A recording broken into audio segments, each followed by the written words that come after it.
అందరికీ జై స్వామినారాయణ్. ఈరోజు మన కలియుగంలో మానవ జీవితం చాలా దుర్లభంగా ఉన్న విషయం అందరికీ తెలుసు. అంటే ఎందుకు ఇట్లాగా, ఎందుకు మనిషి జీవితం దేనివల్ల ప్రభావితం అవుతోంది?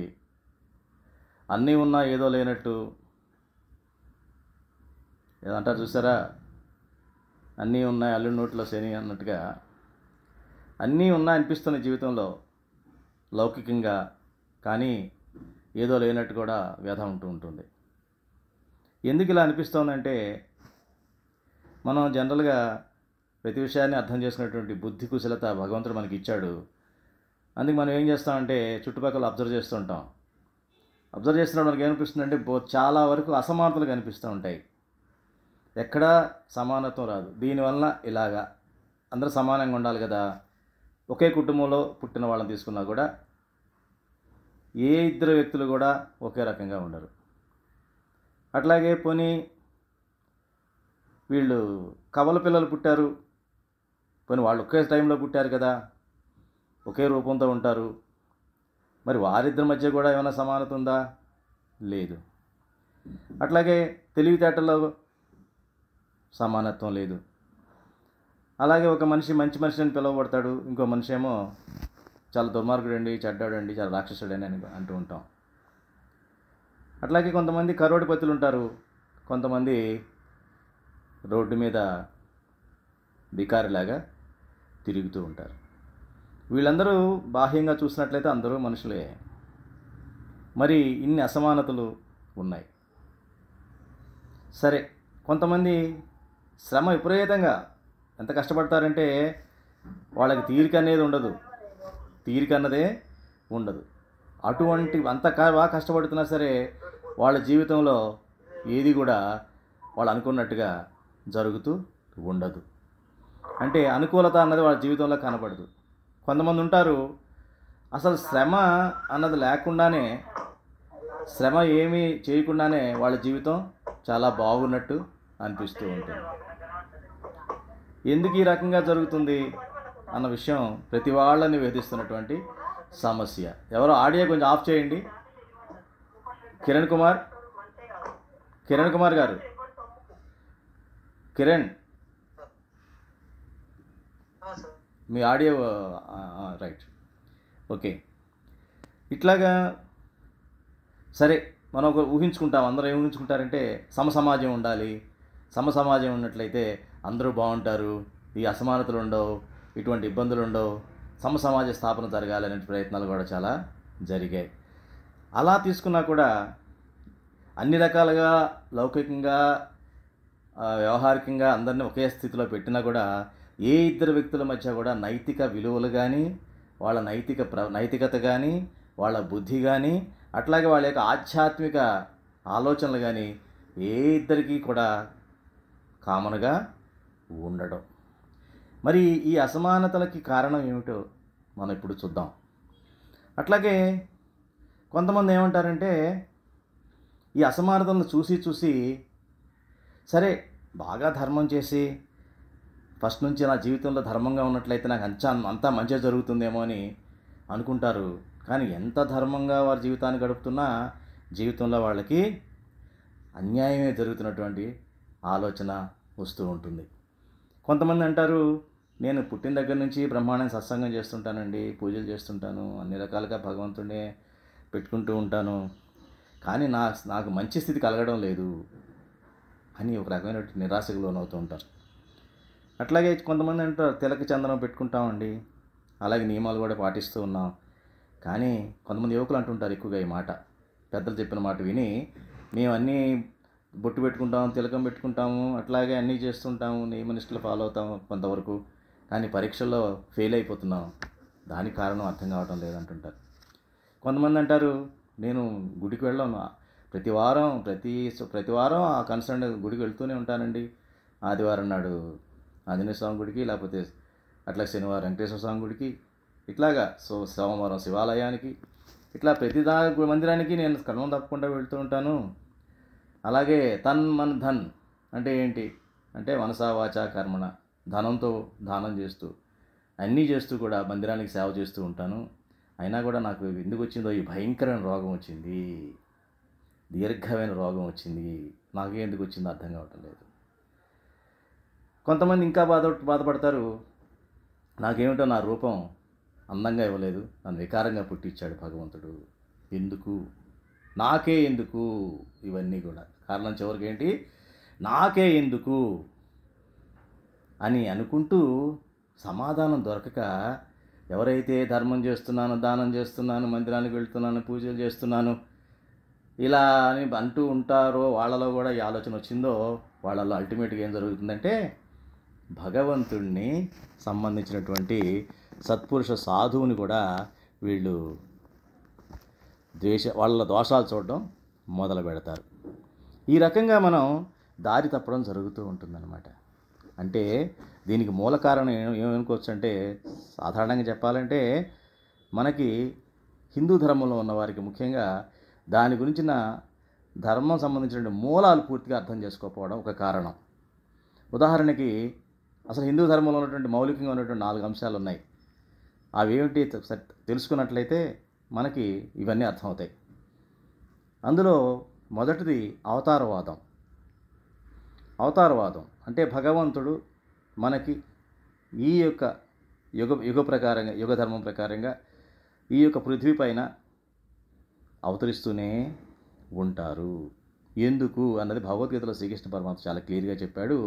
పరిత్రాణాయ సాధూనాం వినాశాయ చ దుష్కృతాం, అలాగే సంభవామి యుగ యుగే, అలాగే ధర్మగ్లాని, ఎప్పుడైతే ధర్మానికి గ్లాని జరుగుతుందో నేను కూడా అవతరిస్తూనే ఉంటాను అనే విషయం చెప్పడం జరిగింది. దీన్ని సులభంగా మనం అర్థం చేసుకోవాలంటే, ఏదన్నా ఒరిజినల్ కాపీ తీసుకొని టెక్స్ట్ బుక్లోది మనం జెరాక్స్ తీసామనుకోండి, ఫస్ట్ జెరాక్స్ బాగానే కనిపిస్తుంది. కానీ ఒరిజినల్ టెక్స్ట్ పక్కన పడేసి అదే జెరాక్స్ని మళ్ళీ జెరాక్స్ తీసి మళ్ళీ దాన్ని పక్కన పడేసి మళ్ళీ జెరాక్స్ తీసిన దాన్ని మళ్ళీ జెరాక్స్ తీసి మళ్ళీ జెరాక్స్ తీసి మళ్ళీ జెరాక్స్ తీస్తే ఏమవుతుంది, చివరికి ఏమీ కనబడదు దాని మీద. అలాగే భగవంతుడు తానుగా వచ్చి అవతారం ఎత్తి ఇక్కడికి వచ్చినటువంటి ధర్మాన్ని తను చెప్పిన తర్వాత దాన్ని అనుసరించే వాళ్ళలో ఉన్నటువంటి నిష్ఠా నియమ లోపాల వల్ల కావచ్చు, అర్థం చేసుకోవడంలో ఉన్న అవగాహన లోపం కావచ్చు, లేకపోతే కాలధర్మం ప్రకారం మారుతున్న పరిస్థితులకు లోను అయిపోయి తను అర్థం చేసుకోవాల్సిన అవసరం లేకుండా దానికి అంత ఇంపార్టెన్స్ ఇవ్వకపోయి ఉండొచ్చు. క్రమక్రమంగా ఆ ధర్మం బలహీనపడిపోతుంది. ఆ ధర్మాన్ని బలపడినప్పుడు నేను పుడతానని చెప్పడం జరిగింది. అది హిందూ ధర్మంలో మౌలికంగా మనం నమ్మాల్సినటువంటి విషయం. నెంబర్ 2, మూర్తి పూజ. మనం భగవంతుడికి పూజ చేసే విధానం ఒక మూర్తిని పెట్టుకొని మనం పూజ చేయడం జరుగుతూ ఉంటుంది. ఒక బంధాన్ని మనం ఏర్పరచుకుంటాం ఆ మూర్తితో. 3వది కర్మ సిద్ధాంతం. 4వది పునర్జన్మ. ఈ కర్మ సిద్ధాంతం పునర్జన్మ కలిసే ఉంటాయి, ఒకదానికొకటి కనెక్ట్ అయి ఉంటాయి అన్నమాట. సో ఈ కర్మ సిద్ధాంతం గురించే ఇందాక మనం మాట్లాడుకున్నటువంటి అన్ని ఏదో అసమానతలు ఇవన్నీ మనం చూసామో, ఇవన్నిటికి కూడా మూలం ఈ కర్మ సిద్ధాంతం. ఈ కర్మ సిద్ధాంతాన్ని మన గుణాతీతానంద స్వామి ఉవాచ అని తెలుగులో కూడా పుస్తకం వచ్చిందనుకోండి. తెలుగులో కాకపోతే అంకం వారీగా ఇవ్వలేదు, హిందీలోనూ గుజరాతీలోనే ఉంది అంకం వారీగా. అందుకని హిందీలో ఏముందో మనం అది చదవడానికి ప్రయత్నిద్దాం. కర్మ సిద్ధాంతం గురించి గుణాతీతానంద స్వామి తన 6వ ప్రకరణంలో 79వ దాని ఉవాచలో చెప్పారు ఏంటంటే, స్వామినారాయణ హరే స్వామీజీని బాత్ కహి, హిందీలో చెప్తానండి, తర్వాత తెలుగులో చెప్తాను. संचित क्रियामान तथा प्रारब्ध कर्म को जाने, वह नियम धारण किया, उस दिन से पूर्व किए पाप दुग्ध हो जाते हैं, और क्रियामान कर्म ना करे और प्रारब्ध कर्म भोगना पड़े तो उसमें घबराए नहीं, और यदि वह प्रारब्ध कर्म को भोगना ना पड़े तो देह छूट जाएगा, क्योंकि प्रारब्ध कर्म से ही देह का बंधन है, इसको तो भोगना ही पड़ता है। वह शूली जैसे कष्ट को कांटे जितना कष्ट देकर बचा लेते हैं। జై స్వామినారాయణ. ఈ రకంగా గుణాతీతానంద స్వామి వారి యొక్క స్వామిని వాతో అని గుజరాతీలో హిందీలో ఉంది, దానికి తెలుగులో స్వామి ఉవాచ అని మనం ట్రాన్స్లేట్ చేశాం. కానీ ఈ ప్రకరణ ప్రకారం చేయలేదు కాబట్టి ఇక్కడ చదవాల్సి వచ్చింది. ఇక్కడ గుణాతీతానంద స్వామి ఈ కర్మ గురించి, కర్మ సిద్ధాంతం గురించి మనకి చెప్పడం జరిగిందనమాట. సో దీన్ని బేస్ చేసుకొని మనం అర్థం చేసుకునే ప్రయత్నం చేద్దాం. మనం పైన పేర్కొన్న అన్ని సమస్యలకి పరిష్కారం కర్మ సిద్ధాంతాన్ని అర్థం చేసుకోవడంలోనే ఉంటుంది. కాబట్టి ఈ కర్మ సిద్ధాంతంలో ఉన్న మర్మం ఏమిటి అంటే, కర్మ అంటే మనం చేసేది, దానితో ఆగదు. ఏ ప్రయోజనం లేకుండా ఈ యొక్క భూమిపైన ఏది జరగదు. దాన్ని ఇంకో రకంగా చెప్పాలంటే కార్యకారణ సంబంధం అంటారు. అట్లాగే కర్మ ఎప్పుడైతే చేస్తామో అంటే దాని క్రియ అని కానీ మనం అనుకున్నట్లయితే దానికి ప్రతిక్రియ ఉంటూనే ఉంటుంది. ప్రతిక్రియ లేని క్రియ ఉండదు. మనకి ఇమ్మీడియట్గా ప్రతిక్రియ తక్షణం కనిపించకపోవచ్చు, కానీ అది ప్రతిక్రియ మనకి ఉంటూనే ఉంటుంది. ప్రతిక్రియకి కూడా దాని పరిణామాలు అవశ్యంగా ఉంటానే ఉంటాయి. అంటే ఏంటంటే మనం ఏం చేస్తే మనకి దాన్ని అనుభవించాల్సి వస్తుంది. అంటే చేసుకున్నవాడికి చేసుకున్నంత అని అంటాం. అట్లాగే మనకి ఇలాంటివన్నీ కూడా దానికి అర్థం నిగూఢంగా మన కర్మ సిద్ధాంతాన్ని గురించి చెప్పడం జరుగుతూ ఉంది. అయితే 2 విషయాలే మనం అర్థం చేసుకోవాలి. మనం చేసిన ఏ కర్మ అయినా సరే దాని ప్రభావం శూన్యం ఎప్పటికీ కాదు. మన అసలు కర్మ అంటే ఏంటి? మనస వాచ కర్మణ. ఆలోచన కూడా ఒక కర్మే, మాట కూడా ఒక కర్మే. అలాగే ఏదైతే శారీరకంగా పంచ ఇంద్రియాలతో కలిసి ఏ పని చేస్తున్నా సరే అది కర్మే. అంటే నేను చూసేది, వినేది, వాసన చూసేది, తినేది అన్నీ కర్మల కిందే రావడం జరుగుతుంది. అంటే ఏదో ప్రయోజనం ఆశించకుండా నేను దేన్ని చూడను, ఏదో ప్రయోజనం ఆశించకుండా నేనేమి వినను, ఏది ప్రయోజనం ఆశించకుండా నేనేమి తినను. ఇట్లాగ నేను చేసే ప్రతి పనిలో ఒక ప్రయోజనం నేను ఏది ఆశిస్తున్నానో దాని ఫలితాన్ని నేను అనుభవించి తీరాల్సిందే అనే విషయం మనం గ్రహించాలి. అంటే ఏంటనమాట, ఈరోజు మనం ఉన్న పరిస్థితికి అది సుఖమైన పరిస్థితి కావచ్చు, కష్టమైన పరిస్థితి కావచ్చు, దుఃఖం కావచ్చు, లేదు ఆనందం కావచ్చు, ఈ ప్రతి స్థితికి కారణం ఇది ప్రయోజనమే తప్ప అది కర్మ కాదు. మనం చేసినటువంటి కర్మకి ఇది ఫలితం. కాబట్టి మన పరిణామాలని మనం అనుభవిస్తున్నాం అనే విషయం మనం తెలుసుకోవాలి. అలాగే దీన్ని చాలా చక్కగా చెప్పడం జరుగుతుంది. ఈ యొక్క భావనని చాలా చక్కగా ఎవరైనా ఢిల్లీ అక్షరధామ్కి వెళ్ళి ఉన్నట్లయితే ఇది మీరు గమనించుంటారు. ఒకవేళ వెళ్ళకపోయినట్లయితే ఈసారి వెళ్ళినప్పుడు ఈ యొక్క మూర్తిని గమనించండి. అక్కడ ఒక స్కల్ప్చర్ బొమ్మ ఉంటుంది. రాయి తనని తాను చెక్కుతూ ఆ రాయిలోంచి ఒక మనిషి బొమ్మ కనిపిస్తూ ఉంటుంది అనమాట. అంటే ఇక్కడ అర్థం ఏంటి చెప్తారంటే, యు ఆర్ ద స్టోన్, ఆ రాయి నువ్వే. యు ఆర్ ద చిజిల్, ఏదైతే చిజిల్తో దాన్ని శిల్పం చేసుకుంటున్న ఆ చిజిల్ కూడా నువ్వే. అలాగే యు ఆర్ ద స్కల్ప్చర్, ఆ స్కల్ప్టర్ కూడా నువ్వే. చూడండి, అంటే ఏంటన్నమాట, ప్రతి నాది అనే ప్రతిదానికి నేనే బాధ్యుడిని తప్ప వేరెవరు బాధ్యులు కాదు కర్మవశాత్తు. దీన్ని చక్కగా యోగీజీ మహారాజ్ గారు చాలా చక్కని కథ ద్వారా చెప్తారు. ఎంత బాగా చెప్తారో ఒకసారి విన్నాం. ఈ కథ చాలా బాగుంటుంది. మన గురువుల యొక్క గొప్పతనం అది. ప్రతిదాన్ని కూడా చాలా విపులంగా, చాలా సింపుల్గా చెప్పడానికి ప్రయత్నిస్తూ ఉంటారు. స్వామినారాయణ భగవాన్ దగ్గర నుంచి కూడా మనకు ఆ సంప్రదాయంలో ఉన్నటువంటి గొప్పతనం, విశిష్టత, అందుకనే ఇందులో ఉన్నటువంటి సత్సంగులందరికీ కూడా అటువంటి శక్తి రావడం జరుగుతూ ఉంటుంది. ఒక రాజుగారు ఉన్నారట. ఆ రాజుగారి దగ్గర లవ అనేటువంటి ఒక సేవకుడు ఉన్నాడు. అయితే ఈ సేవకుడిని ఎప్పుడు ఏ ప్రశ్న అడిగినా, ఏమడిగినా కూడా చక్క సమాధానం చెప్పేస్తున్నాడు. ఎక్కడా నాకు తెలియదని కానీ అది కానీ ఏం సమాధానం అంటలా.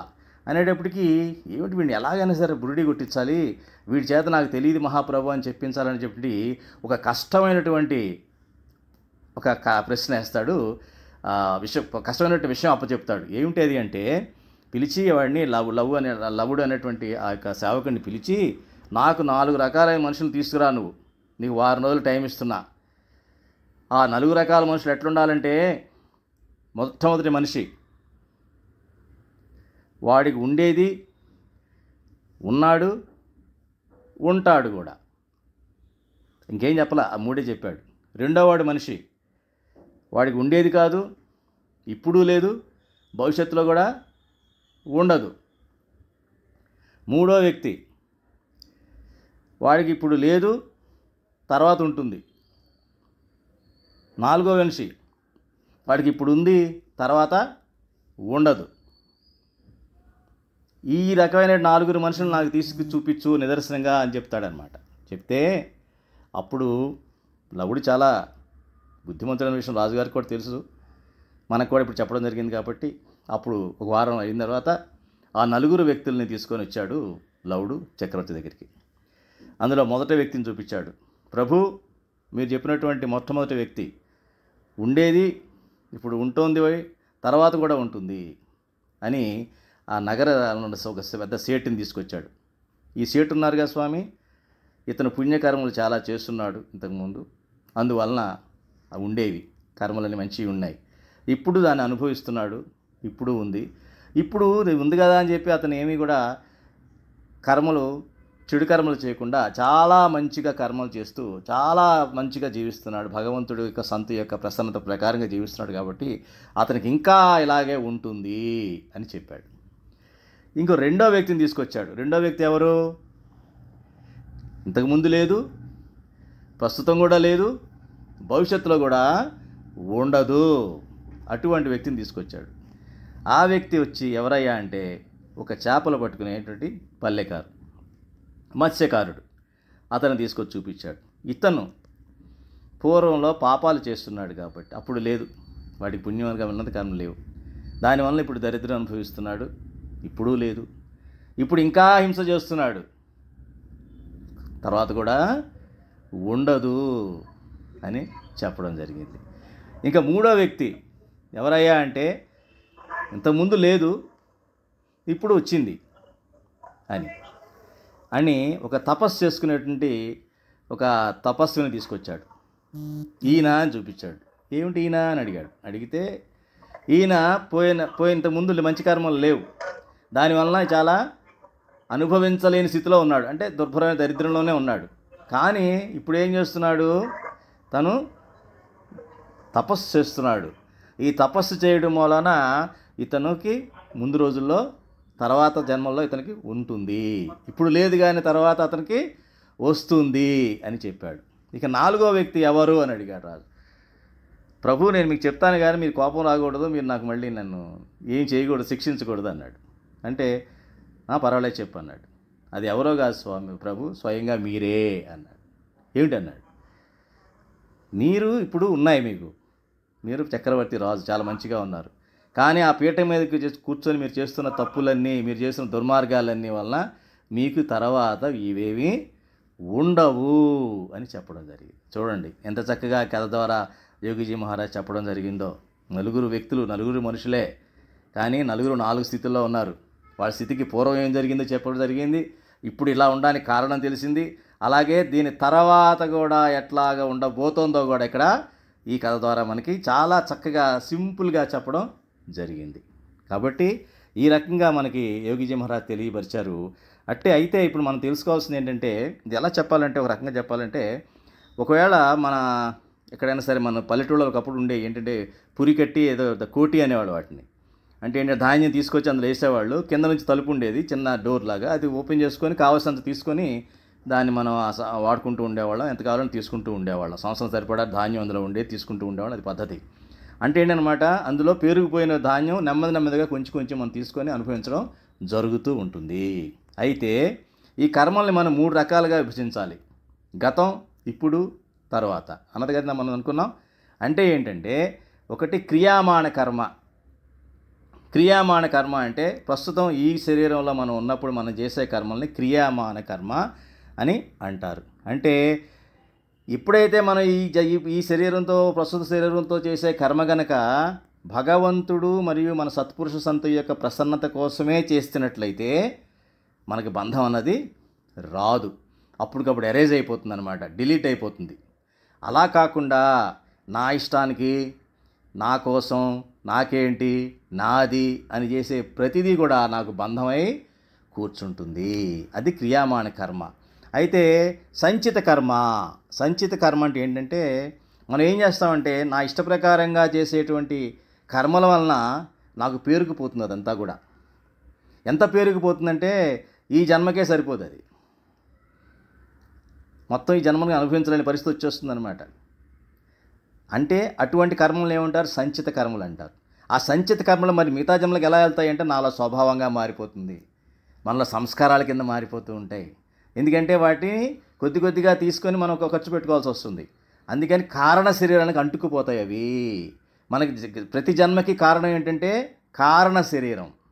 ఏదైతే ఈ ఆత్మ అనేది ఈ కర్మ అనే దాంట్లో ముంచుకుంటూ వెళ్తామో ఆ కర్మ, తెల్లగా ఉన్న కర్మ అంటే స్వచ్ఛంగా ఉన్న ఆత్మ రకరకాల రంగులు తీసుకుంటూ ఉంటుంది. ఒక మసిగుడ్డ మాదిరి మారిపోతుంది.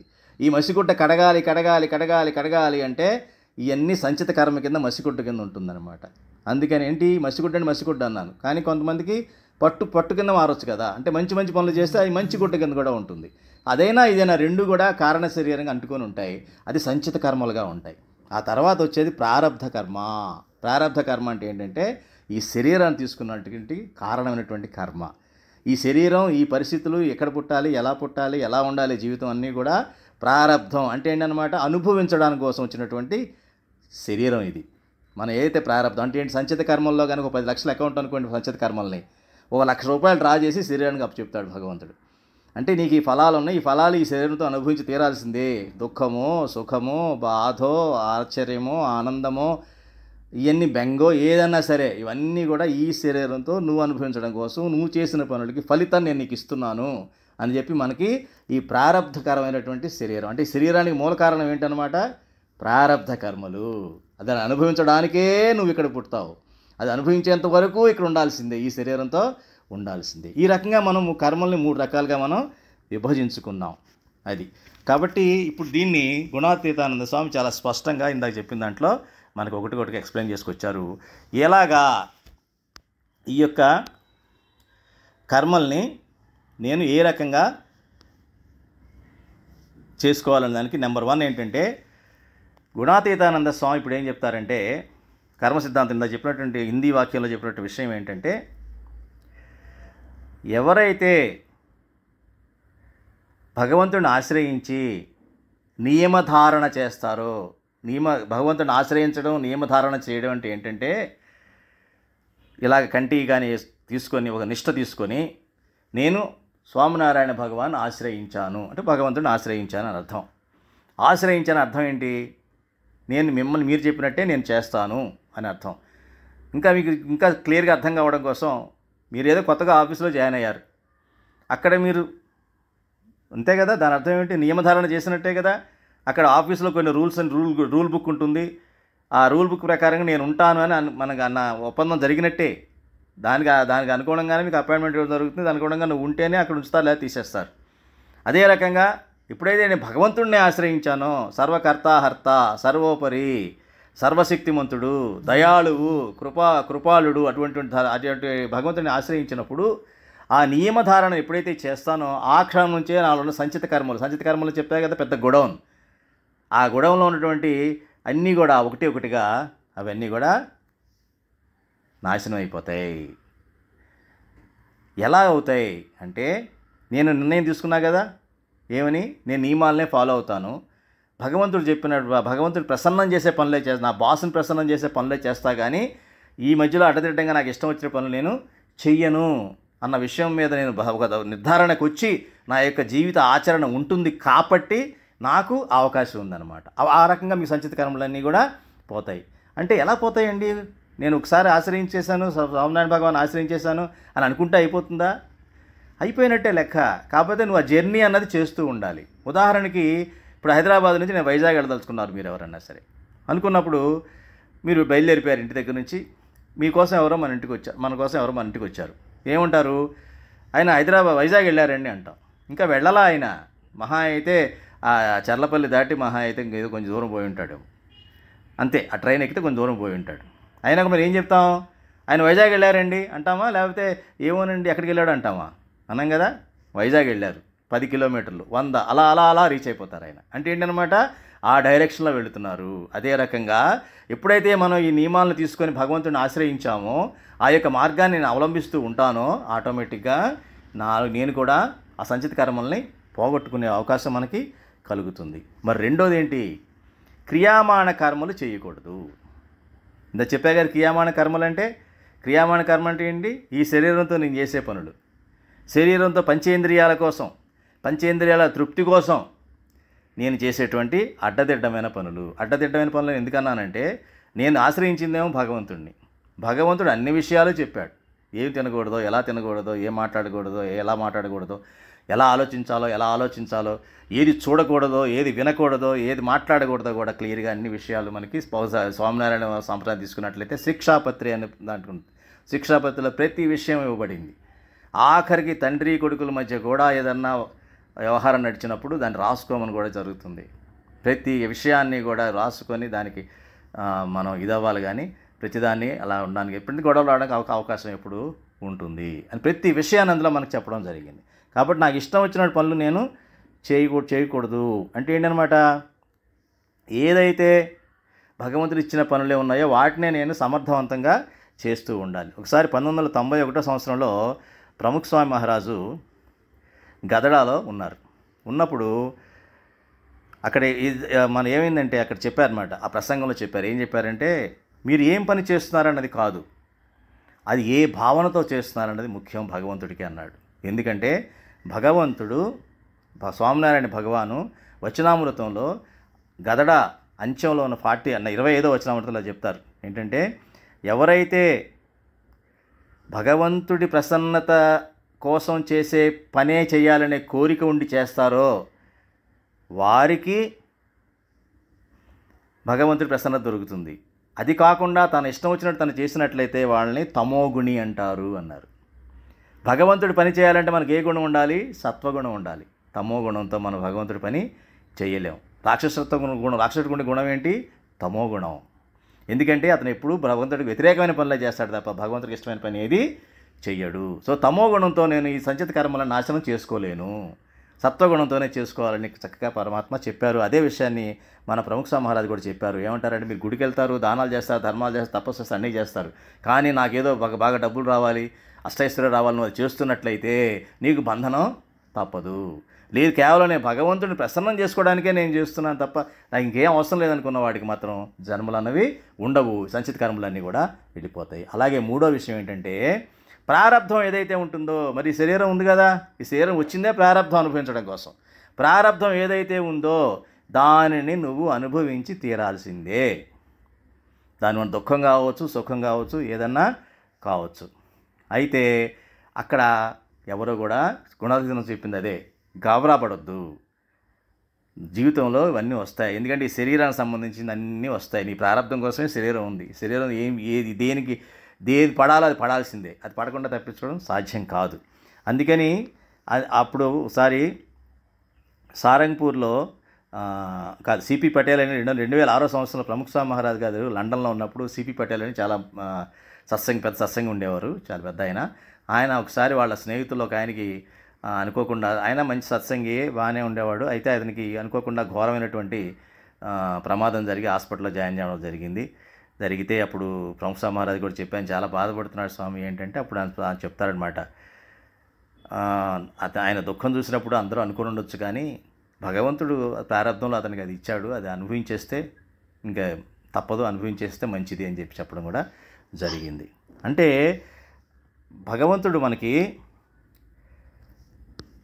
ఎప్పుడైతే ప్రారంభంలో ఉన్న విషయాలను ఇస్తూ ఉంటాడో దాన్ని మనం అనుభవించడానికి కంగారు పడకుండా దాన్ని మనం అనుభవించి తీరాల్సిందే. ఎందుకంటే ఫలితం అనుభవిస్తున్నాను నేను, ఇంతకుముందు ఎప్పుడో చేసిన దానికి ఫలితం అనుభవిస్తున్నాను.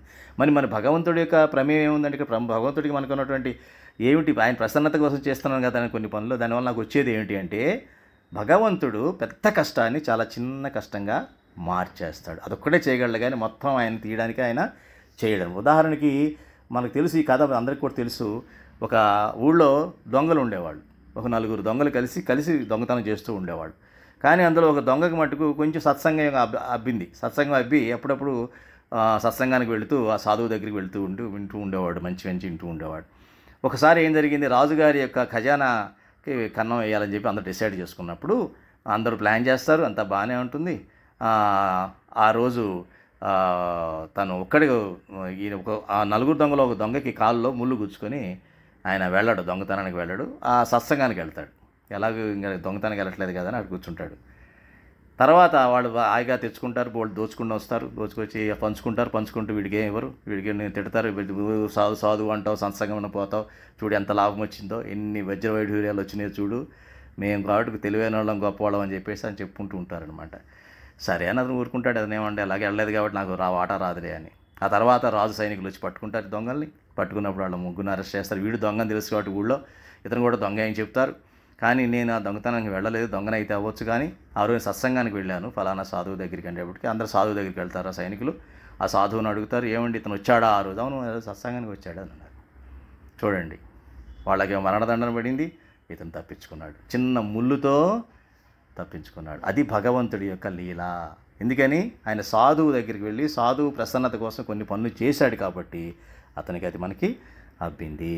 అంటే ఇదే విషయాన్ని వచనామృతి గదడ ప్రథమంలో భగవాన్ స్వామినారాయణ 70వ వచనామృతి ఇదే విషయాన్ని చెప్తారు. ఎవరైతే సత్సంగం ఈ రకంగా చేసుకుంటూ ఉంటారో వాళ్ళకి పెద్ద సూలి లాంటి దుఃఖం ఉంటుంది, దాన్ని ముళ్ళు లాంటి దుఃఖంగా నేను మార్చేస్తాను అని చెప్పడం కూడా, హామీ ఇవ్వడం కూడా జరిగింది.